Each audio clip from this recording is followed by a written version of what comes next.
बंदी छोड़ पूर्ण परमेश्वर सतगुरु रामपाल जी महाराज जी की जय हो। परमपिता परमेश्वर जी की आप सभी प्यारी आत्माओं को मुझ पवन दास का सत्साई। पुण्यात्माओं, एक ये छोटा सा संदेश है। 8 सितंबर को परमपिता परमेश्वर सतगुरु रामपाल जी महाराज जी का प्रकट दिवस है, क्योंकि 8 सितंबर 1951 के दिन गांव धनाना, जिला सोनीपत, हरियाणा की पावन भूमि पे वो परमपिता परमेश्वर कबीर साहेब अपने निज लोक सतलोक से सतगुरु रामपाल जी महाराज जी के चोले में इस पृथ्वी पे प्रकट हुए थे। ये आप और हमारे लिए विशेष सौभाग्य की बात है, और ये दिन हमारे लिए शुभ दिन है, क्योंकि परमात्मा इस दिन इस पृथ्वी पे सतगुरु के चोले में आप और हम सभी आत्माओं को अपना तत्व ज्ञान संदेश देने के लिए प्रकट हुए। तो इससे बढ़ के इस दुनिया की कोई भी जयंती, कोई भी दिवस हमारे लिए अहमियत नहीं रखता है, जो व्यक्ति संत रामपाल जी महाराज जी का शिष्य और शिष्या है। और संदेश आज का ये है कि आप जितने भी भगत भाई बहन उस परमात्मा के ज्ञान से पूर्णतया परिचित हो चुके हैं, जो आप इस बात को अपने दिलो दिमाग से, अपनी अंतरात्मा से जान चुके हैं, पहचान चुके हैं कि मेरे पूज्य गुरुदेव संत रामपाल जी महाराज जी के स्वरूप में कोई और नहीं है, बल्कि खुद वो पूर्ण परमात्मा कबीर साहब है। और जब ये दृढ़ निश्चय हो जाता है, ज्ञान आधार से पहचान हो जाती है, तो कबीर परमात्मा चाहे अपने निज रूप में आए, कबीर परमात्मा चाहे किसी संत रूप में आए, चाहे अन्य कोई रूप धारण करके आए, वो परमात्मा माँ के गर्भ से नहीं आता है, वो परमात्मा प्रकट ही होता है, जैसा उनकी लीलाओं में है। तो इस चीज़ को ध्यान में रखते हुए अब 8 सितंबर को विशेष तौर पे हम लोगों ने उस दिन को सतगुरु प्रकट दिवस के रूप में मनाना है। आने वाले समय में तो पूरी दुनिया जब इस ज्ञान और परमात्मा से परिचित हो जाएगी, तो पूरी दुनिया सतगुरु प्रकट दिवस मनाएगी, और ये वैश्विक सतगुरु दिवस बन जाएगा। वैश्विक सतगुरु दिवस, क्योंकि सबको ज्ञान हो जाएगा, सबको सतगुरु की पहचान हो जाएगी। लेकिन मौका ये आज आप और हम जैसे भगत भाई बहनों के लिए है कि समय रहते आज हम परमात्मा को पहचान जाएं और अपना आत्म कल्याण करवाएं। तो उसके लिए दास का निवेदन है, जो भगत भाई बहन दृढ़ हैं, जो ज्ञान आधार से परिपक्व हैं, किसी के दबाने से, किसी के डराने से, धमकाने से उनके ऊपर कोई असर नहीं पड़ता है, वो अपने टारगेट पे दृढ़ हैं। जो पूज्य गुरुदेव जी ने अपना मिशन उनको समझा दिया है, वो उसके ऊपर अडिग हैं। ऐसे भगत भाई बहन 8 सितंबर को यदि अपने घर पे या आसपास के कुछ भगत भाई बहन मिलकर 100, 200, 500 की संख्या में यदि वो सतगुरु प्रकट दिवस मनाना चाहते हैं, तो वो दास से संपर्क कर सकते हैं, कजोड़ जी से संपर्क कर सकते हैं, मधु बहन से संपर्क कर सकते हैं, व्हाट्सएप पे कर सकते हैं, कॉल कर सकते हैं। घर पे तो हम सब ने मनाना ही मनाना है, लेकिन कुछ यदि चाहें कि हम आसपास के 30, 40, 50, 100 भगत हैं और हम लोग एक जगह मिलके मना लेते हैं परमात्मा का प्रकट दिवस, तो कोई दिक्कत नहीं, बहुत अच्छी बात है। अपना सादा भोजन भंडारे की उसमें व्यवस्था करो, आए हुए भगत भाई बहन के लिए चाय नाश्ते की व्यवस्था करो, परमात्मा की आत्माओं की सेवा की अच्छी खासी व्यवस्था करो, और सतगुरु प्रकट दिवस का जो कार्यक्रम है उसको परमात्मा का सत्संग सुन के पूज्य गुरुदेव जी को 42 मिनट की भोग की आरती के साथ में भोग लगा के, देसी घी के हलवे का सादा भोजन भंडारा, सब्जी पूड़ी जैसी भी परमात्मा दया करें, वो बना के, और फिर घंटा 2 घंटा परमात्मा की साथ संगति करो, परमात्मा की चर्चा करो आपस में। किसी भगत भाई बहन को कोई चीज़ समझ में नहीं आती, वो समझाओ बैठ के, ज्ञान चर्चा करो, बस हो गया सतगुरु प्रकट दिवस। और ये केवल इसीलिए मनाया जा रहा है, इसके मनाने से ऐसा नहीं है कि भाई इसको नहीं मनाओगे तो हम पार नहीं हो पाएंगे। देखो, पार नहीं भी हो पाएंगे, ये भी परम सत्य है। और मनाने का रीज़न ये है कि परमात्मा देखना ये चाहता है कि मेरे बच्चे क्या वास्तव में मुझे कबीर परमात्मा मानते हैं, या मुझे कबीर जी का भेजा हुआ कोई संत ही मानते हैं, जैसे कि सतलोक आश्रम मैनेजमेंट हरियाणा वाले और पूज्य गुरुदेव जी का पूरा परिवार उन्हें मानुष मानता है, एक आम संत और व्यक्ति मानता है। तो परमात्मा हमारे अंतःकरण की वो भाव देखना चाहते हैं कि मेरे बच्चे कितने दृढ़ हो गए हैं इस ज्ञान पे। और जब उन्हें कोई टोका टाकी करेगा, कोई रोका राकी करेगा, उन्हें डराएगा, धमकाएगा कि गुरुजी का आदेश नहीं है, मैनेजमेंट के खिलाफ चल रहा है, तुझे गुरुद्रोही कर देंगे, तुझे आश्रम में नहीं घुसने देंगे, तो मेरा जो बच्चा है वो कितना दृढ़ है, कितना वो अडिग है, जो मुझे पहचान गया है, जो मुझे जान गया है, जिसने ज्ञान को आधार बना लिया, जिसने अपने अंदर सूरवीर के गुण पैदा कर लिए हैं मेरा आशीर्वाद और मेरी शरण ग्रहण करके। तो परमात्मा देखेगा कि वो बच्चा तो हर संभव उनका सामना करेगा, संघर्ष करेगा ज्ञान आधार से, और उनको दो टूक में जवाब देगा कि ये गुरु और ज्ञान तुम्हारे बाप दादाओं की प्रॉपर्टी नहीं है। 7 साल से तुम लोगों ने बहुत संगत को अपनी उंगली पे नचा लिया, अब कोई नहीं नाचने वाला है। और हमने गुरु को परमात्मा मानने के लिए गुरु से आदेश लेने की आवश्यकता नहीं है। हमारे गुरुजी परमात्मा है, इस बात को हमने गुरुजी से आदेश के रूप में मानने की आवश्यकता नहीं है।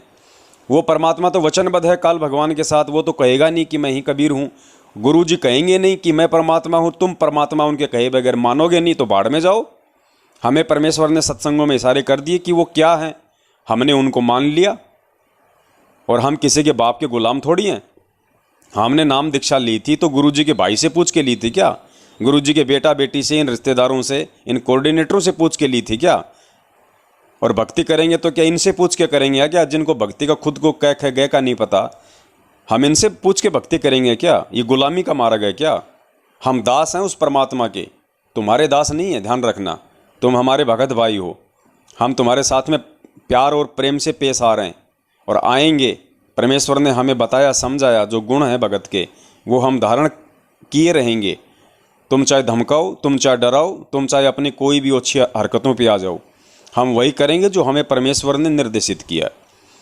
तो इस प्रकार से जो भी भगत भाई बहन पूरे हिंदुस्तान में, जो भाई जिस भी ज़िले का है, जिस भी स्टेट का है, तो आपस के सत्सेवक भाई बहनों से संपर्क करके, सलाह मशवरा करके, और 8 सितंबर को यदि आप सभी भगत भाई बहन मिलके अपने अपने ज़िले में या स्टेट में कहीं भी यदि एक जगह मनाना चाहते हो और आप चाहते हो कि आसपास के भगत भाई बहन उसमें शामिल हो जाएं, उनको मालूम पड़े, तो उसी लिए दास ने ये मैसेज आप लोगों को दिया है कि जो जो भगत भाई बहन इस तरह से चाहते हैं सतगुरु प्रगट दिवस मनाना सर्व संगत के साथ में, आसपास के भगत भाई बहनों को साथ में लेके, तो उनसे निवेदन है आप जी मधु बहन को मैं लास्ट में नंबर डाल दूंगा, अपने कजोड़ भगत जी हैं और मुझ पवन दास का व्हाट्सएप नंबर है, आप जी संपर्क कर सकते हैं, पूरी जानकारी ले लीजिए, सलाह मशवरा कर लीजिए।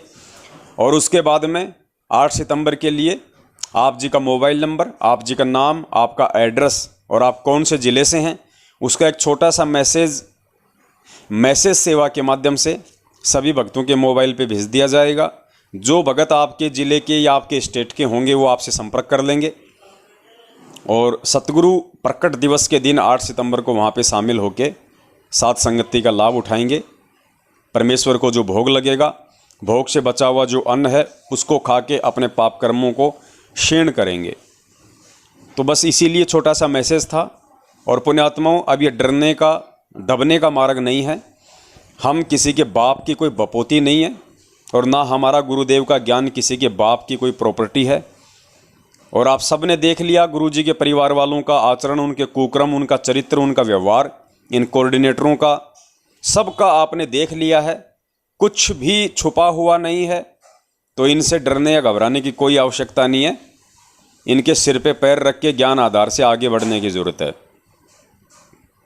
तो अब वो समय आ गया है, हमने खुल के संगत में आना पड़ेगा।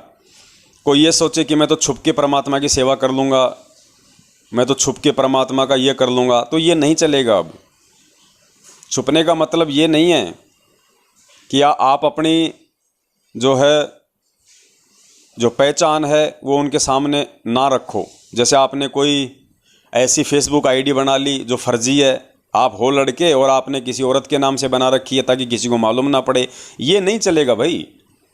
इस तरह से छुप छुप के अगर परमात्मा ने ज्ञान प्रचार करना होता तो परमात्मा सोचता कि ठीक है भाई, अपनी नौकरी भी करता रहूँगा, अपने बच्चे भी पाल लूँगा, सारे काम कर लूँगा और ये सत्संग भी करता रहूँगा। लेकिन इस मार्ग में दोगला आचरण नहीं चलता है। आपने खुल के आना पड़ेगा।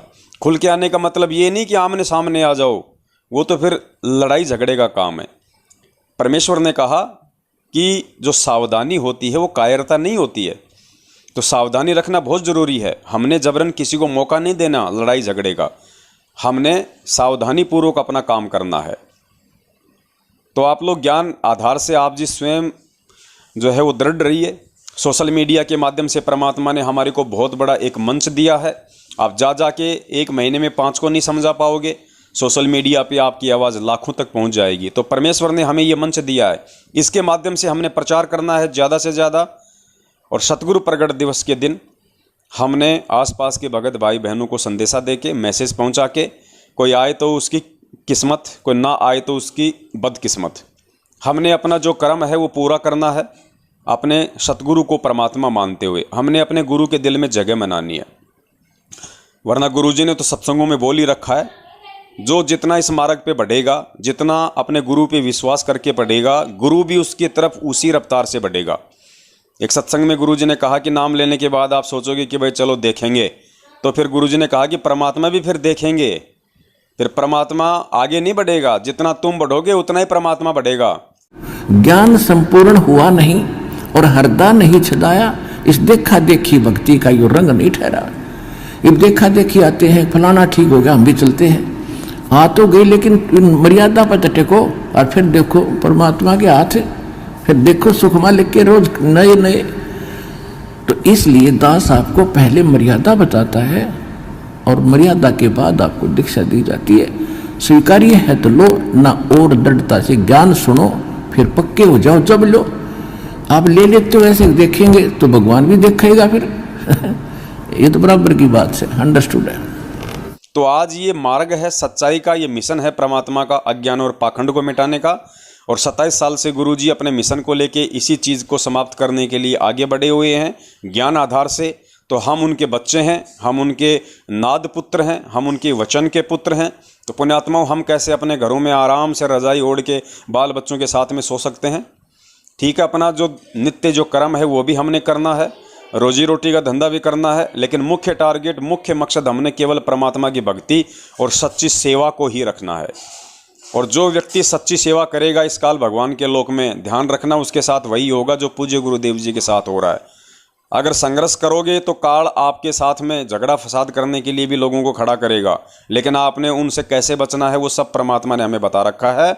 आवत गाड़ी एक है, उल्टा हो अनेक, कहे कबीर ना उलटियो रहे एक की एक। हमने उनके किसी भी लड़ाई झगड़े, गाली गलोच, मारपीट का प्रत्युत्तर उसी भाषा में नहीं देना। हमने हाथ जोड़ना है, हमने बचना है उनको मौका देने के लिए, उनके आमने सामने जाने के लिए। तो पुण्यात्माओं, हमारे साथ में भी सब कुछ वही होगा जो पूज्य गुरुदेव जी के साथ में हो रहा है। हमने जलालत भी सहन करनी पड़ेगी, हमने निंदा भी सहन करनी पड़ेगी, कोई गाली दे तो हमने वो भी सहन करनी पड़ेगी जो हमारे पूज्य गुरुदेव जी कर रहे हैं। और काल का जीव हमेशा मौज मस्ती ही करेगा, जैसे मैनेजमेंट वाले कर रहे हैं। लाखों अरबों रुपया संगत से लूट के आज वो अय्यासियाँ कर रहे हैं, अपनी ही संगत वाली माता बहनों के साथ में कुकर्म कर रहे हैं, कुकृत्य कर रहे हैं, उनके ऊपर अश्लील हरकतें कर रहे हैं, जो आप देख रहे हैं आए दिन सोशल मीडिया पे। बहनें रो रो के अपनी सारी व्यथा बता रही हैं कि भगत जी मेरे पेट में बच्चा था और मेरे भगत की इन मैनेजमेंट वालों ने दूसरी औरत के साथ में रमेणी करा दी। आज 5 साल हो गई, मेरा 5 साल का बच्चा है, मैं कहाँ जाऊँ, क्या करूँ, क्या खाऊँ? मैं गुरुजी की बेटी से 5 साल से गुहार लगा रही हूँ, गुरुजी से मेरी प्रार्थना लगा दो, मेरी कोई प्रार्थना नहीं लगाई जा रही। जबकि जब इन्हें कोई मिठाई खानी होती है, कोई घेवर खाना होता है, तो तुरंत ही गुरुजी से फ़ोन पे प्रार्थना लगा देते हैं कि गुरुजी घेवर बना ले क्या। अरे जो लगाने वाली प्रार्थना है वो नहीं लगा रहे, चाय पीना है तो प्रार्थना लगाओ। तो पुण्यात्माओं, ये काल के एजेंट हैं और हमारा 7 साल से आप लोगों को लगातार इन वीडियोज के माध्यम से संदेश भेजने का, समझाने का केवल एक ही मकसद है कि परमात्मा एक कुछ समय के लिए मौका दे रहे हैं लोगों को समझने के लिए, कुछ समय के लिए। अगर समय रहते समझ गए, अपनी भक्ति क्रियाओं को ठीक कर लिया, सत्य और असत्य का निबेरा कर लिया, और यदि आपने सच का साथ दे दिया, तो आने वाला जो भयंकर विनाशकारी समय है जिसको देखते ही रूह कांप जाएगी, उससे परमात्मा आपकी रक्षा करेगा। अन्यथा बेमौत मरोगे, अकाल मौत मरोगे। 2020 से 2021 इस कोरोना से उसी परमपिता परमेश्वर सतगुरु रामपाल जी महाराज जी के वो भगत जो लगातार इशार की तारीखों पे भी जा रहे थे, लगातार मैनेजमेंट को दान धर्म ज्योति पाठ का पैसा भी दे रहे थे, रक्तदान देदान भी कर रहे थे, उनके हर आदेश को फॉलो कर रहे थे, उनकी गुलामी चापलूसी सब कुछ कर रहे थे, उनको सारनाम भी प्राप्त था। वो हजारों की संख्या में बेमौत मरे हैं ऑक्सीजन से तड़प तड़प के। तो सोचो जब आगे कोरोना से भी भयंकर महामारी, भयंकर विनाश वो समय आने वाला है, तो सोचिए क्या लाखों में नहीं मरेंगे? कौन? वो जो आज उसी कॉल एजेंट मैनेजमेंट की चापलूसी कर रहे हैं। सच्चाई आंखों के सामने है, गुरुदेव से बढ़ के कोई सच्चाई नहीं है। और गुरुदेव ने बरवाला कांड के समय जाते जाते मीडिया के माध्यम से पूरी दुनिया को ये लाइव संदेश दे दिया था कि भैया ये राष्ट्रीय समाज सेवा समिति मेरी नहीं है। राष्ट्रीय समाज सेवा समिति मतलब सतलोक आश्रम मैनेजमेंट हरियाणा, और सतलोक आश्रम मैनेजमेंट हरियाणा का मतलब है गुरुदेव जी के कलयुगी परिवार वाले, बेटा बेटी भाई बंधु रिश्तेदार जवाई स्टेट कोऑर्डिनेटर। गुरुजी ने सबको रिजेक्ट कर दिया अपने दिलो दिमाग से, गुरुजी ने उनको उतार फेंका। इन लोगों के केवल पुण्य कर्म चल रहे हैं, क्योंकि भक्ति का खेल पाप और पुण्य का है। जब तक पुण्य चल रहे हैं तो गुरुजी कहते हैं चाहे जीव कितने ही खोटे कर्म करो बाल भी बाका नहीं होगा। लेकिन जिस दिन वो पुण्य समाप्त होंगे, पाप का घड़ा भरेगा, फिर वैसे ऐसे ही मरेगा जैसे हजारों की संख्या में कोरोना से भगत मरे। वरना सतगुरु का भगत बाल बाका नहीं हो सकता। गुरुदेव ने उसी सत्संग में जो अभी आपने सुना 2 मिनट पहले, अभी एक बार उसको दोबारा से सुन लो। गुरुजी उसमें कह रहे हैं कि इस दास से चाहे एक बार कवा लो, चाहे इस दास से 100 बार कवा लो, जिसने नाम ले लिया और जो मर्यादा में है उसको काल नहीं मार सकता, उसकी अकाल मृत्यु नहीं हो सकती। अकाल मृत्यु नाम लेने के बाद उसी की होगी जो मर्यादा में नहीं रहेगा। तो जो लाख हजारों की संख्या में जो मरे हैं, बताइए फिर उनसे कौन सी मर्यादा टूट गई? वो तो सारे वो नियम निभा रहे थे जो मैनेजमेंट ने उनको बता रखे हैं। तारीखों पे जाना, राजनीति करना, आरक्षणों में शामिल होना, गुंडों की सीबीआई जांच करना, रक्तदान करना, दे दान करना, इनको ज्योति पाठ और दान का पैसा देना, इनके पीले पर्चों के हिसाब से चलना। वो हजारों जो मरे हैं वो सब के सब इन्हीं आदेशों को फॉलो कर रहे थे। फिर गुरुजी ने रक्षा क्यों नहीं की? फिर क्यों अकाल मौत मरे? फिर क्यों उनको काल उठा ले गया? जबकि गुरुजी तो कहते हैं कि मेरे भगत को काल नहीं उठा सकता। इस समझ लेना पुण्यात्माओं, परमात्मा की वाणी है कि गुरु गोविंद कर जानियो और रहियो आज्ञा माई, मिले तो दंडवत बंदगी नहीं पल पल ध्यान लगाए। अब जैसे आप यहाँ से जाओगे शरीर छोड़ के, ये तो छूटेगा, आपको मालूम है सबको। हम चाहते तो नहीं है कभी मृत्यु हो, लेकिन या तो होगी वो मालिक के आधार पे है। अब तो आप भक्त हो गए, आपकी मृत्यु तो भगवान कबीर साहब के हाथ में है। आप कहोगे तब होगी, कई बार कह लोगे जब होगी। अब काल नहीं मार सकता आपको, अकाल मृत्यु नहीं मर सकते आप अगर नियम ठीक रखोगे। अब जैसे आपसे दास अर्ज कर रहा है कि जिन्होंने आकर नाम ले लिया, यदि पक्के होकर लगे, चाहे कोई 1000 नो कह दे चलो वहां मत्था टेक ले, बस छोड़ दे, तो बोला मत, मैं मरूं चाहे जीऊं, अब मालिक के शरण मरूंगा, तो यहां तक मरण में भी लाभ होगा, वहां मरण में भी लाभ को नहीं। वैसे तो मालिक की शरण में आकर जीव मरेगा नहीं, चाहे 100 बार कवा लो चाहे 1 बार कवा लो, विश्वास करो इस बात पर। मरे हानि उसको होगी जो मर्यादा नहीं। यहां आए प्राणी को हानि उसको होगी जो परमात्मा की मर्यादा को भंग कर देगा।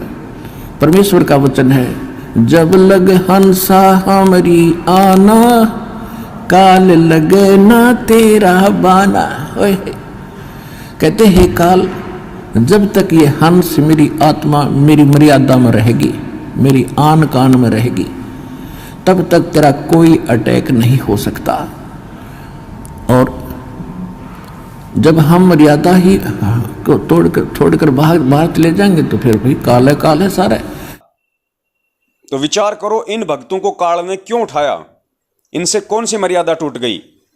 इनसे सबसे बड़ी मर्यादा यही टूट गई कि ये जितने भी ये कुकर्म थे जो पिछले 7 साल से मैनेजमेंट काल प्रेरणा से संगत को गुमराह करके गुरुजी के आदेशों की आड़ में, गुरुजी की पीठ पीछे अपने फरमान सुना के जो इनको तोड़ रहा है, भ्रमित कर रहा है, राजनीति करवाना, आरक्षणबाजी करवाना, गुंडों की सीबीआई जांच करवाना, ये खुद कुपात्र हैं, उसके बाद भी ज्योति पाठ और दान का पैसा लेना, भक्तों को भ्रमित करना, नित नए पीले पर्चे भेज के उनको गुमराह करना, ये सारी की सारी मर्यादा टूट रही थी। क्योंकि ये गुरु आदेश नहीं है, 27 साल के सत्संगों में गुरुजी ने कभी भी ऐसे दोगले और घटिया आदेश नहीं दिए।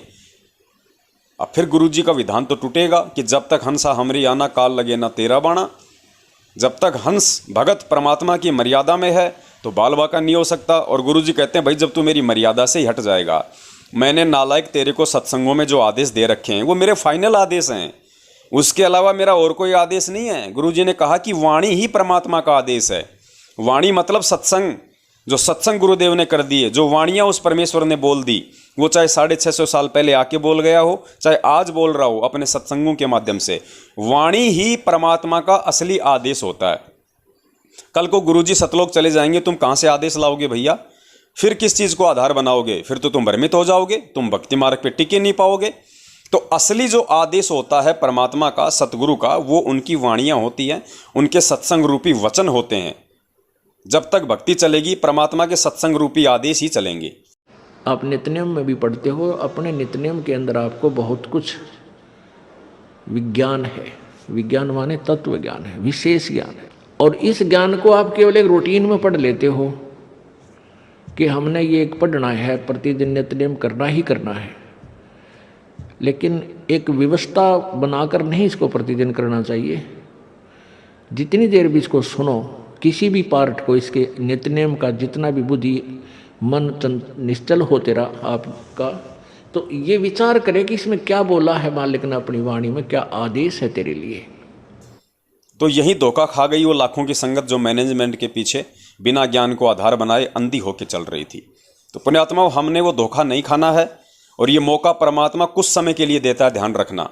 ये साध संगति का जो प्रोग्राम परमात्मा ने सत्सेवकों के माध्यम से चलवा रखा है, फेसबुक पे जो साध संगति होती है, शंका समाधान होता है, लाइव चलते हैं, वीडियो बन रहे हैं, इसके माध्यम से परमात्मा लोगों को एक मौका दे रहा है कि सुधर जाओ, मान जाओ, सच्चाई से जुड़ जाओ। मेरे आशीर्वाद से ही ये साध संगतियाँ हो रही हैं, सच्चाई संगत में जा रही है। अगर समय रहते मान गए, जुड़ गए और अपने पिछले 7 वर्षों के कुकृत्यों की परमपिता परमेश्वर सतगुरु रामपाल जी महाराज जी से यदि क्षमा याचना मांग ली, तो हो सकता है परमात्मा दया कर दे, तुम्हें क्षमा कर दे, आने वाले समय में तुम्हारा कोई बचाव हो, तुम्हारे परिवार का बचाव हो। अन्यथा आने वाले भयंकर विनाश के समय में जब युग परिवर्तन होगा, और युग परिवर्तन जब जब होता है तो शांति से नहीं होता। जब त्रेता से हम द्वापर में आए थे, युग परिवर्तन हुआ तो राम रावण युद्ध हुआ, कई करोड़ों की संख्या में लोग मारे गए, विध्वंस हुआ, तबाही मची। फिर हम द्वापर से इस कलयुग में आए तो महाभारत हुआ, युग परिवर्तन हुआ, 12 करोड़ लोग मारे गए, कितनी औरतें जो है विधवा हुई, बच्चे यतीम हुए, कितने जो है वो घर उजड़ गए। अब उसके बाद इस कलयुग से परमात्मा हमें मिनी सतलोक में ले जा रहे हैं। युग परिवर्तन होने वाला है तो भयंकर तबाही होगी, भयंकर विनाश होगा। जो गंदगी है, जो भक्तिहीन प्राणी हैं, जो काल के जीव हैं, उनको मरना होगा। बाढ़ से, भूकंप से, भूखमरी से, ओलावृष्टि से, अतिवृष्टि से, भूशंखलन से, महामारियों से उनको मरना होगा भाई, कोई नहीं बचा पाएगा। शुरुआत हो चुकी है। मुस्लिम देश आपस में लड़ रहे हैं। तालिबान ने अफगानिस्तान को लूट लिया, राष्ट्रपति देश छोड़ के भाग गया, वहाँ 100 रुपए में वहाँ की औरतों को बेचा जा रहा है। जो भी सामने आ जाता है उनकी बात नहीं मानता, सरेआम उनको रोड पे भून दिया जाता है। टोटल जंगल राज, गुंडा राज, काड़का राज। तो ये मुस्लिम देश आपस में लड़ना शुरू हो गए हैं। अफगानिस्तान के मुस्लिम दूसरे मुस्लिम देशों में भागना चाहते हैं तो उन देशों ने वहाँ पे बैन लगा दिया, सीमाएं बंद कर दी। अब क्या होगा? यही भविष्यवाणियां जो आज से बहुत पहले हो चुकी हैं और जो गुरुदेव बता चुके हैं कि मुस्लिम राष्ट्र आपस में लड़ लड़ के ही नष्ट हो जाएंगे। उसके बाद में चीन का नंबर आएगा, अमेरिका का नंबर आएगा, रूस का नंबर आएगा। इनमें से जो अच्छी आत्मा है वो उनको भारत देगा शरण, और बाकी वो उनका सर्वनाश होगा, वो देश नष्ट हो जाएंगे। तो ये सब कुछ होगा और ये सारा का सारा खेल 2028 तक का है। दास पहले भी अपने उसमें जिक्र कर चुका है कि संभलने का जो समय है भगत समाज के लिए वो 2024 तक का है, क्योंकि हो सकता है जो हो रहा है वर्तमान में वो 2-3 साल तक धीरे धीरे चलेगा। हो सकता है इनमें संधि हो जाए, कोई मैत्री हो जाए, लेकिन 28 तक परमात्मा ने युग परिवर्तन करना ही करना है। तो ये 2-3 साल का समय परमात्मा हम भक्तों को देंगे और सोचने का, समझने का। जो सच्चाई के साथ जुड़ जाएगा अपना बचाव कर लेगा, और जो सच्चाई के साथ नहीं जुड़ेगा, मैनेजमेंट के ही पीछे लगा रहेगा, वो अपना सर्वनाश करवाएगा। लाखों की संख्या में फिर उस समय भगत अकाल मौत मरेंगे। कोई हाथ नहीं पकड़ेगा उनका, क्योंकि वो समय आएगा जो निश्चित हो चुका है। और परमात्मा भी यही चाहता कि भीड़ में भक्ति नहीं हो सकती। भक्तिहीन प्राणियों को यहाँ से जाना पड़ेगा जो उनके मार्ग में बाधक हैं। तो पुण्यात्माओं, अपना स्टैंड क्लियर कर लो। हमारा काम तो भोंकने का है, हम तो भोंकेंगे, क्योंकि हमें परमात्मा ने सच्चाई से परिचित करा दिया और अपना ये तत्व ज्ञान देके और ज्ञान आधार से वो दृष्टि देके परमेश्वर ने हमें आगे घटित होने वाली घटनाओं को दिखा दिया ज्ञान आधार से कि क्या होने वाला है। भगवान धरती पे आया हुआ है, भगवान के साथ में इस तरह से लोगों ने व्यवहार किया है, भगवान को जेल में बैठा दिया पिछले 7 साल से, तो दुनिया सुखी कहाँ से हो सकती है? अरे कमरे में एसी चल रही है, ठंडक है, एसी उठा के तुम बाहर रख दोगे तो अंदर गर्मी, मरोगे ही मरोगे, कोई नहीं बचा सकता। हैजा होगा ही होगा, बुखार होगा ही होगा। तो दुनिया का कोई बचाव नहीं है। जो बचाव का साधन था उसको जेल में बैठा दिया, और वो भी जबरदस्ती नहीं करेगा। उसका वचन है 21 ब्रह्मांड के स्वामी के साथ कि मैं जबरदस्ती नहीं करूंगा। जब तक लोग मुझे पहचान के मेरी शरण में नहीं आएंगे तब तक मैं किसी को कोई राहत नहीं दूंगा। तो आप लोग क्यों मूर्खता कर रहे हो? आप गुरुजी को पहचान के भी क्यों जबरदस्ती उनसे दूरी बना रहे हो? क्यों अनजान बन रहे हो? क्यों इन काल एजेंटों के हत्थे चढ़ रहे हो जो तुम्हारी माता बहनों के साथ में अश्लील हरकतें कर रहे हैं? तुम्हारी माता बहनों का जिन्होंने जीवन बर्बाद कर दिया, बलात्कार तक ये लोग करते हैं नामदान केंद्रों पे। मध्य प्रदेश के धार जिले के नामदान केंद्र पे 8 दिन तक उस बहन भूरी दासी का बलात्कार किया इन लोगों ने। 10 लाख रुपया दे के मामले को ठंडा कर दिया। आए दिन बहनें रो रही हैं, रेमेणी कर करके छोड़ रहे हैं, पेट में बच्चे डाल डाल के छोड़ रहे हैं। ये सब धंधा हो रहा है इन लोगों की तरफ से। हरियाणा में अपने रिश्तेदारों को जिनकी कोई शक्ल देखना पसंद नहीं करता, एक दिन के लिए नाम दीक्षा दिलवा के उनको भगत बना देते हैं, और फिर बेचारे यूपी बिहार वाले भोले भाले भक्तों की लड़कियों का उनके साथ में जो है रमणीय करवा देते हैं। वो नालायक उनको रखते हैं थोड़े दिन, फिर उसको रिजेक्ट कर देते हैं। उनको पता है कि रामपाल जी महाराज जी के मार्ग में सब के सब जो है मंद बुद्धि हैं। नई पकड़ो, नई के साथ में शादी करो, 1-2 साल मजे लो, उसके बाद छोड़ दो और मिल जाएगी। कोई कमी थोड़ी है, मूर्खों की बहुत लड़कियां हैं। तो पुण्यात्माओं, ये मौका मत दो, ना इस काल भगवान को, ना इन काल एजेंटों को, और ना उस परमात्मा को मौका दो अपनी ये मंद बुद्धिता पेश करने का। परमात्मा का वचन है, वो जबरदस्ती नहीं करेगा। भले आप उनके कितने ही प्रिय शिष्य हो, भले आप गुरुजी के कितने ही प्रिय शिष्य क्यों ना हो, अगर आप गलती करोगे तो परमात्मा आपके लिए अपना विधान नहीं तोड़ेगा। ये निर्मोही परमात्मा है। तो पुण्यात्माओं, इन चीज़ों को आधार बनाओ, ज्ञान को आधार बनाओ। अरे भक्ति परमात्मा ने दे दी, नाम परमात्मा ने दे दिया, तरीका परमात्मा ने बता दिया, काम धंधा तुम्हारे भाग्य से परमात्मा ने दिया हुआ। समझ में नहीं आता तुम लोगों को गुरुजी के परिवार वालों से इतना डर क्यों लगता है, इतना भय क्यों लगता है? तुम उनके फेंके हुए टुकड़ों पे जी रहे हो क्या? तुम्हारे बच्चे उनके फेंके हुए टुकड़ों से शिक्षा प्राप्त कर रहे हैं क्या? कुछ खा रखा क्या तुम लोगों ने उनका? क्यों गुलामी कर रहे हो? या तुमने भी उनके कुकर्मों में साथ दिया हुआ है, जो तुम्हें अब ये डर लग रहा है कि अगर मैं मैनेजमेंट का साथ छोड़ दूंगा तो मेरे सारे के सारे जो कुकर्म है वो संगत में सार्वजनिक हो जाएंगे। तो कुकर्मियों के कुकर्म तो होंगे सार्वजनिक, वो तो कोई नहीं बच सकता। जब काल भगवान के कुकर्म नहीं बचे तो आप और हमारी क्या औकात है जो आने वाले समय में सामने नहीं आएंगे? तो डरेगा वही, घबराएगा वही जो खुद दोषी है, उसने परमात्मा के मार्ग में कुछ गलत किया हुआ है, वही डरेगा इस समय मैनेजमेंट से, वही घबराएगा।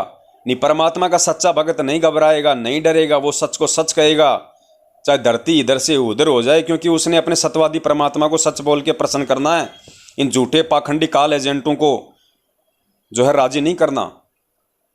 तो पुण्यात्माओं संभलो, ये बार बार संदेश इसलिए दिए जा रहे हैं क्योंकि समय आगे बहुत खतरनाक है, बहुत भयंकर समय है, और पूर्ण मर्यादा में रहता हुआ भगत ही बच पाएगा।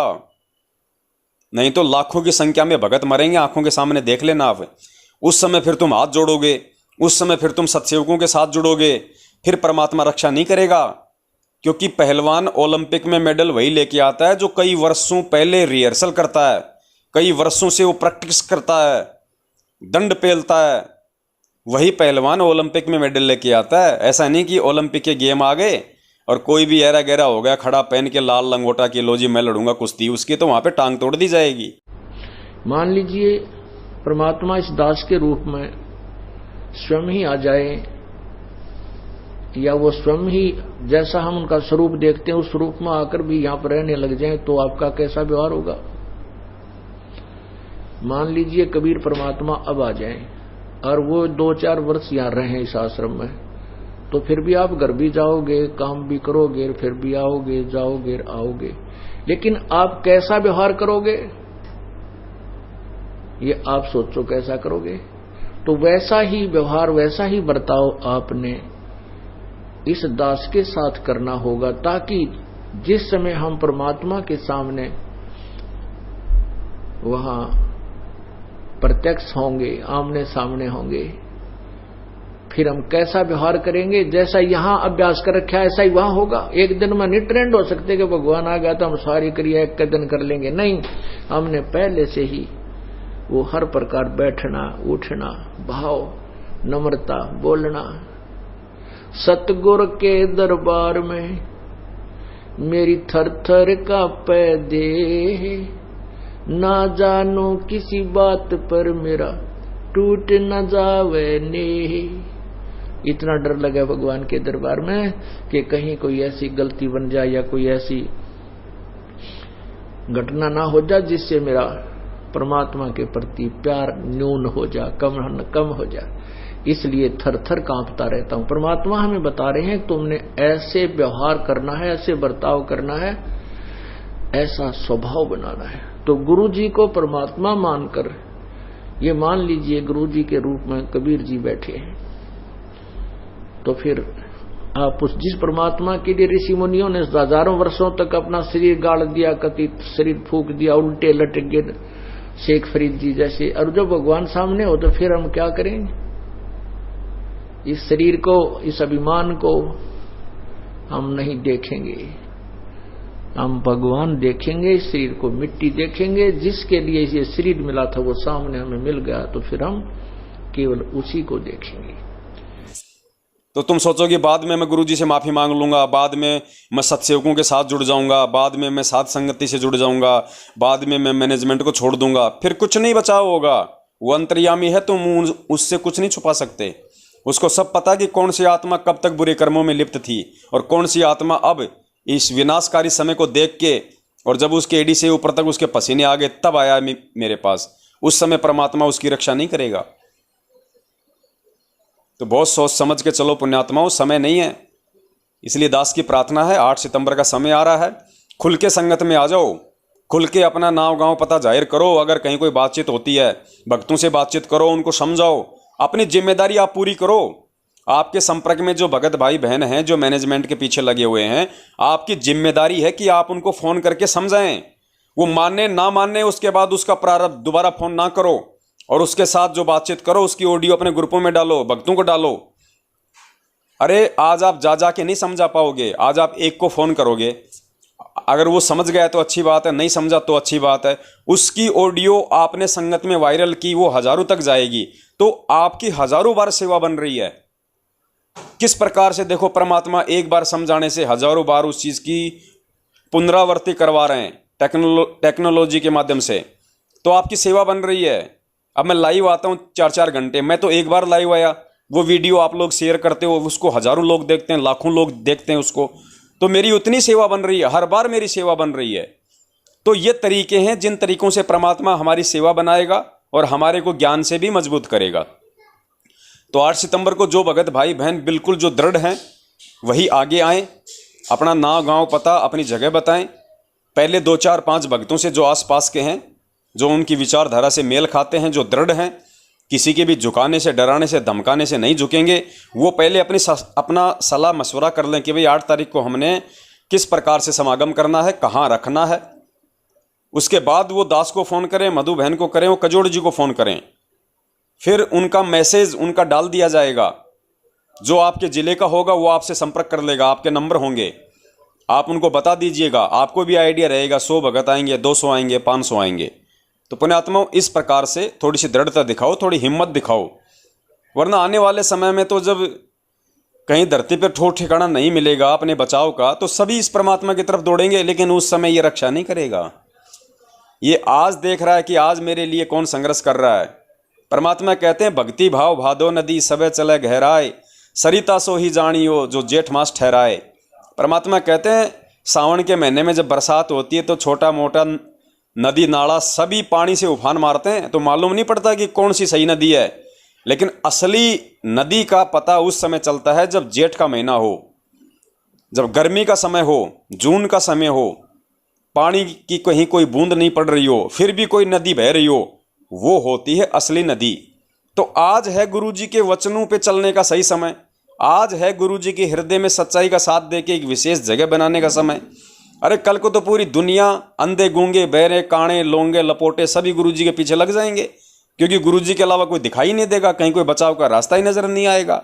लेकिन गुरुजी को पहचानना, गुरुजी के वचनों पे चलना, गुरुजी को खुश करना, गुरुजी के जैसे संघर्ष करना, गुरुजी के जैसे सच्चाई पे दृढ़ रहना, अरे वो आज है वो समय। पुण्यात्माओं, कुछ कहानियां हैं, उनको आधार बना के हमने इन चीजों को समझना चाहिए।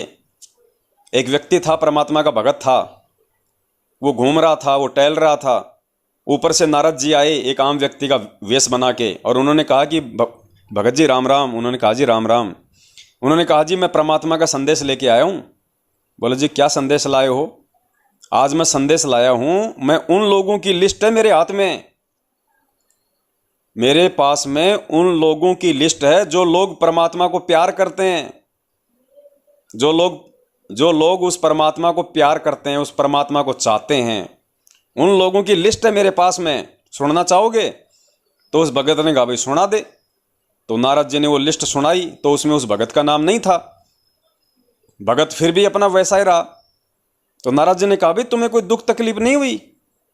बोले जी इसमें काहे की दुख तकलीफ है, कोई दुख तकलीफ नहीं। तो बोला अब दूसरी और लिस्ट है मेरे पास में। बोलो वो क्या है? बोलो ये उन लोगों की लिस्ट है जिन लोगों को परमात्मा प्यार करते हैं, जिन लोगों को परमात्मा चाहते हैं। सुनाऊं? बोला भाई सुना दे।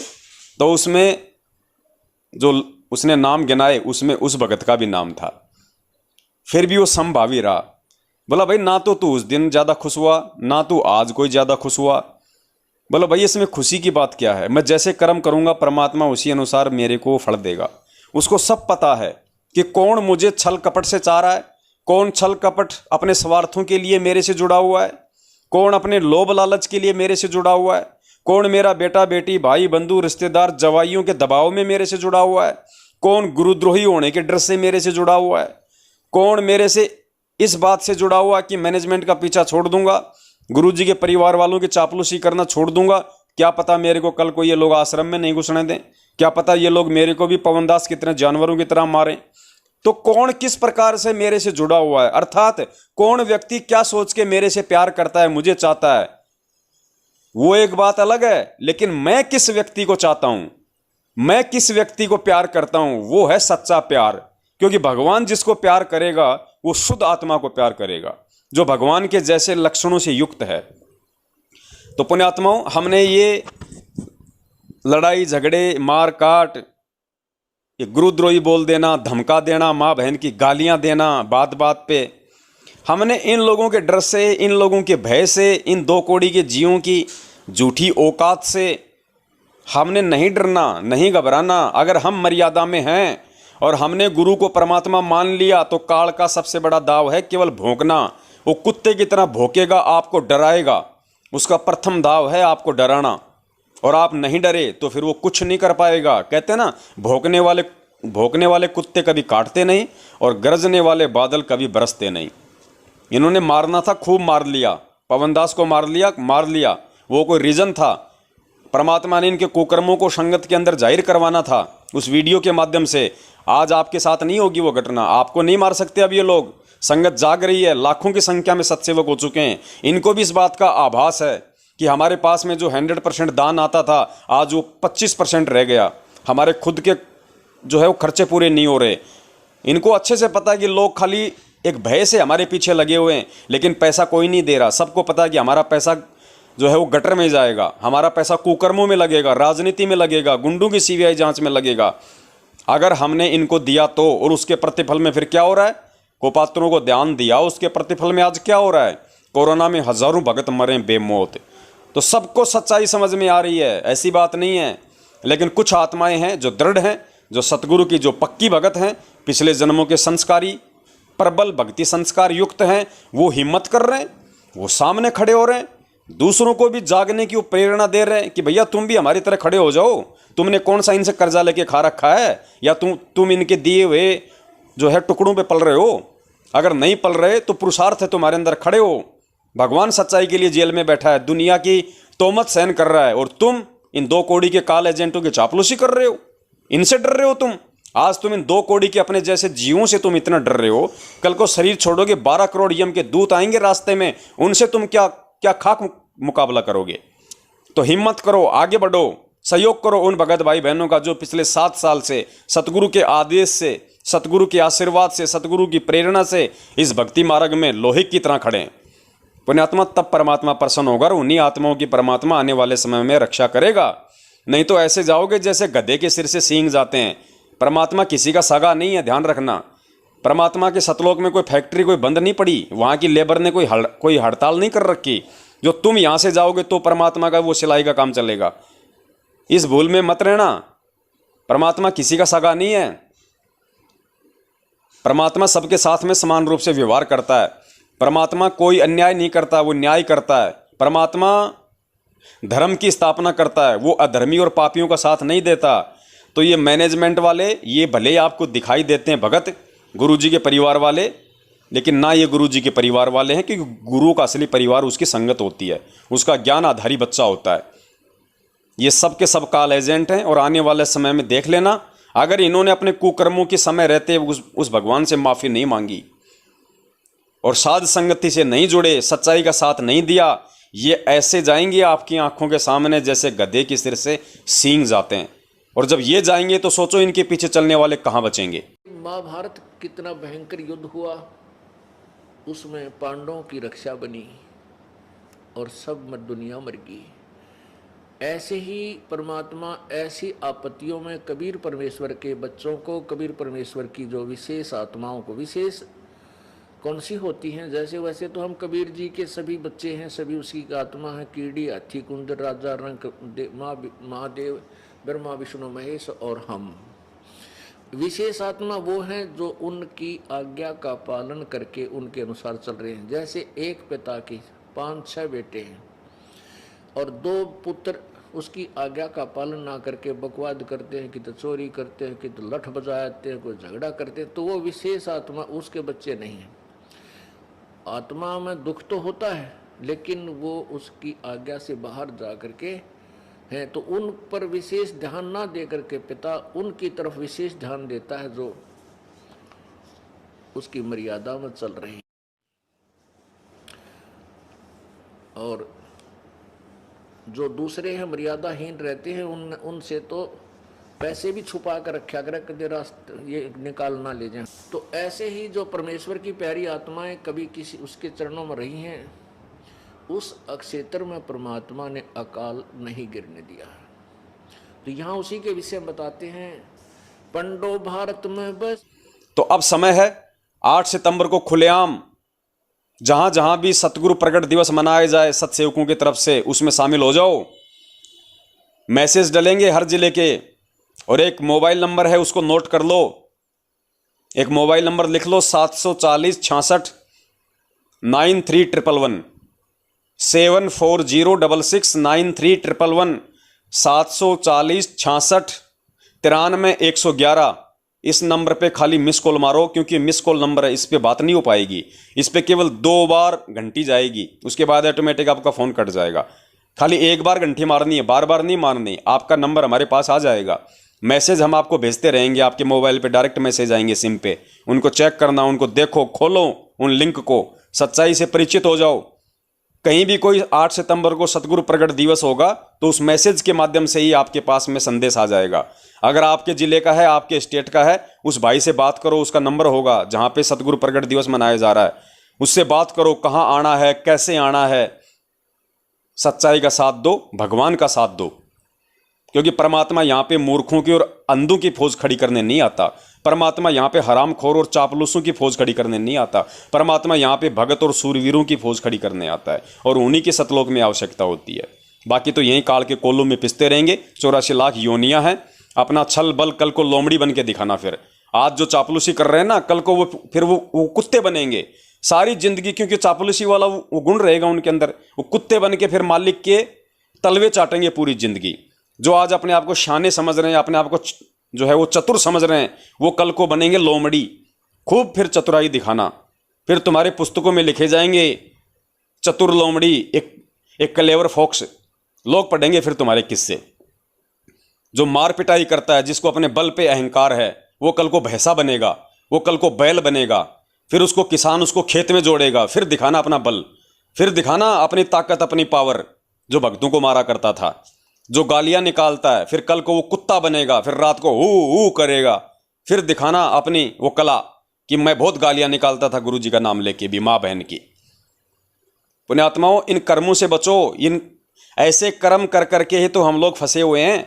और सतगुरु की शरण में आने के बाद भी फिर यदि हम वही कर्म करेंगे, चापलूसी, गुलामी, डर, मारकाट, गाली गलौज, झूठों का साथ देना, तो सोचो फिर तुम कितने ज्यादा उन 84 लाख योनियों का भोग भोगोगे।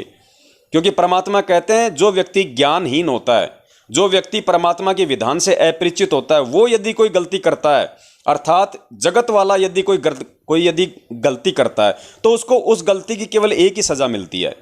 और परमात्मा ने कहा कि जो भगत होके, जो ज्ञान से परिचित होके जो व्यक्ति गलती करेगा, उसको 8 गुना ज्यादा सजा मिलती है। एक महाभारत का छोटा सा किस्सा है। जब दुर्योधन को न्याय करने के लिए खड़ा किया गया, 4 व्यक्ति थे सामने, चारों वर्ण के, शूद्र, वैश्य, क्षत्रिय और ब्राह्मण। तो उसने, दुर्योधन ने कहा कि इन चारों को मृत्यु दंड दे दिया जाए, क्योंकि इन चारों का एक ही अपराध है, इन्होंने एक औरत का वध किया। फिर मौका दिया गया युधिष्ठिर को, तो युधिष्ठिर ने कहा कि इन चारों को अलग अलग सजा दी जानी चाहिए। तो लोगों ने कहा जी वो कैसे, जब एक ही दंड है, जब एक ही इन्होंने अपराध किया है, तो अपराध की एक ही सजा होनी चाहिए, चारों को अलग अलग क्यों? तो युधिष्ठिर ने कहा ये शूद्र है, इस शूद्र ने भी वही काम किया जो इन बाकी 3 ने किया। शूद्र को केवल 4 साल की सजा मिले, क्योंकि शूद्र को ज्ञान नहीं है। और ये जो वैश्य है, ये जो बनिया है, ये शूद्र से ज्यादा ज्ञानवान है, समझदार है, इसको 8 साल की सजा मिलनी चाहिए। और ये जो क्षत्रिय है, इसको 12 साल की सजा मिलनी चाहिए, क्योंकि इसका धर्म था लोगों की रक्षा करना, फिर भी इसने लोगों को मृत्यु दंड दिया अपने स्वार्थ के लिए, इसको 12 साल की सजा मिलनी चाहिए। और ये जो ब्राह्मण, इसको इन तीनों से डबल सजा मिलनी चाहिए, इसको आजीवन कारावास में डाल दिया जाना चाहिए। बोला ऐसा क्यों? क्योंकि ये इन तीनों से ज्यादा ज्ञानवान था, इसको सारी स्थिति का पता था कि मैं जो कुकृत्य कर रहा हूं उसका आगे चल के क्या परिणाम होगा। उसके बाद भी इसने जानबूझ के ये कुकर्म किया है, तो ये इन तीनों से ज्यादा सजा का भागीदार है। तो पुण्यात्माओं, यही तो भक्ति मार्ग में है जो गुरुदेव ने बताया कि जो अनजान व्यक्ति जो गलती करेगा उसको परमात्मा माफ करता है। कैसे? गुरुदेव का ज्ञान ना होने से पहले आप और हमने कितनी गलतियां कर रखी थी। हम अनजान थे, हमें गुरुजी का ज्ञान नहीं था, गुरुजी के विधान का पता नहीं था, परमात्मा के संविधान का पता नहीं था। तो परमात्मा ने हमें अपनी शरण में ले लिया, एक मौका दे दिया हमें अपनी गलतियां सुधारने का, और हमारी तमाम उन गलतियों को परमात्मा ने क्षमा कर दिया जो हमने की थी। लेकिन आज उनसे ज्ञान लेके यदि हम गलती करेंगे तो क्या होगा? अरे एक तो 2 महीने का बच्चा है, वो 2 महीने का बच्चा अगर अपनी माँ की गोद में अगर पेशाब कर दे, लैट्रिन कर दे, तो माँ उसको मारती नहीं है, माँ उसको मारेगी नहीं, माँ उसको नीचे उतारेगी, साफ करेगी, नहलाएगी, फिर वापस गोद में बैठा लेगी, क्योंकि वो अनजान है। और एक 5 साल का बच्चा जिसको पता है कि लैट्रिन कहाँ करना चाहिए, और वो बच्चा अगर अपनी माँ की गोद में अगर लैट्रिन कर दे, पेशाब कर दे, तो 2 चांटे मारती है उसके माँ कि नालायक, तेरे को पता नहीं पेशाब कहाँ करते हैं, रोज कहाँ करता है तू। तो पुण्यात्माओं, यही भक्ति मार्ग में है। 27 साल हो गई, गुरुजी ने कोई कमी नहीं छोड़ी हमारे को युवा बनाने की, हमारे को समझदार बनाने की, हमारे को ज्ञानी बनाने की, हमारे को हर कर्म और कुकर्म से परिचित करवाने की गुरुजी ने कोई कमी नहीं छोड़ी। सबको पता है, कोई ये नहीं कह सकता कि क्या सही है और क्या गलत है। कहे कबीर सोई जन मेरा, जो नीर खीर का करे निवेरा। उसके बाद भी यदि हम ये कुकर्म करेंगे जो आज हम कर रहे हैं, मैनेजमेंट के पीछे लग के, परमेश्वर के सत्संग और विधान के विपरीत, राजनीति, आरक्षणबाजी, दान, रक्तदान, दे दान, ज्योति पाठ का पैसा इनको पात्रों को, पीले पर्चों का आदेश मानना, गुरु जी को मानुस मान के उनका जन्मदिन मनाना, तो पुण्यात्माओं क्या होगा? और क्या परमात्मा सीना फाड़ के दिखाएगा फिर कि क्या सही होता है और क्या गलत होता है? ऊपर से साध संगति के माध्यम से सत्संगों को निमित्त बना दिया, जो रात दिन चिल्ला रहे हैं आप लोगों को समझाने के लिए। उसके बाद भी यदि आप नहीं सुधरोगे, नहीं मानोगे, तो पुण्यात्माओं, गधे कुत्ते सूअर की योनियां भोगने से नहीं बचोगे। इस वहम में मत रहना कि मैं तो संत रामपाल जी का भगत बन गया, मेरी तो परमात्मा रक्षा करेगा। परमात्मा ने रक्षा करनी होती तो फिर वो हजारों क्यों मर गए कोरोना से? अरे वो हजारों क्यों मरे कोरोना से? वो तड़प तड़प के, उनकी रक्षा क्यों नहीं की परमात्मा ने? नहीं करेगा, वो अपना विधान नहीं तोड़ेगा। तुम कोई लाडले नहीं हो परमात्मा के। वो अगर पक्षपात करने लग गए तो धरती पे फिर न्याय कौन करेगा? श्री कृष्ण जी ने क्या कहा था महाभारत में, जब उसकी बहन सुभद्रा वहां पर रोने लगी कि भाई अभिमन्यु तो तेरा भांजा है, उसको बचा, तो उसने कहा कि भाई विधाता अपने विधान को नहीं तोड़ता। वो विधाता ही अगर अन्याय करेगा तो फिर पृथ्वी पे ये धर्म कहां से रह जाएगा? तो पुण्यात्मा, विचार कर लेना इन सब बातों को सोच के समझ के। ये मौका बार बार नहीं मिलेगा। परमात्मा कहते हैं, समझा है तो सिर दरपार, बहुर नहीं रे ऐसा दाव। पुण्यात्माओं, जिंदगी में मौका नहीं मिलेगा, जिंदगी में मौका से सिवाय रोने और तड़पने के। फिर ये भगवान ना जाने कौन से युग में कब संभालेगा, फिर इसकी मौज इसकी मर्जी। बस दास का तो इतना सा निवेदन था, जिन जिन भगत भाई बहनों के समझ में आया हो उस हिसाब से वो अपने कर्म कुकर्म करें। और 8 सितंबर के विषय में जिन आत्माओं को परमात्मा सद्बुद्धि दे, जिन आत्माओं को परमात्मा प्रेरणा करे, जिन भाइयों के अंदर इतना ज्ञान आधार है, जो इतने दृढ़ हैं, वो भाई जरूर संपर्क करें ताकि उनका नाम, मोबाइल नंबर, एड्रेस 8 सितंबर के लिए संगत में वायरल किया जाए। बल्क मैसेज के माध्यम से, जो मैसेज सेवा वाले हमारे पास नंबर आते हैं, तो आप आपके ज़िले के, स्टेट के भगत जरूर आपसे संपर्क करेंगे और आप लोग मिलके परमात्मा का 8 सितंबर को प्रकट दिवस मनाइए। परमेश्वर को आप जी खुश कीजिए, आप जी उनको प्रसन्न कीजिए। सत साहिब बंदी छोड़ सतगुरु रामपाल जी महाराज की जय हो। मस्तक लाग रही मारे गुरु चरणा की दूर, मस्तक मारे गुरु चरणा की दूर, मस्तक जब ये धूल चढ़ी मस्तक पे, जब ये धूल दूरिता हो गई दूर, मारे गुरु चरणा की दूर।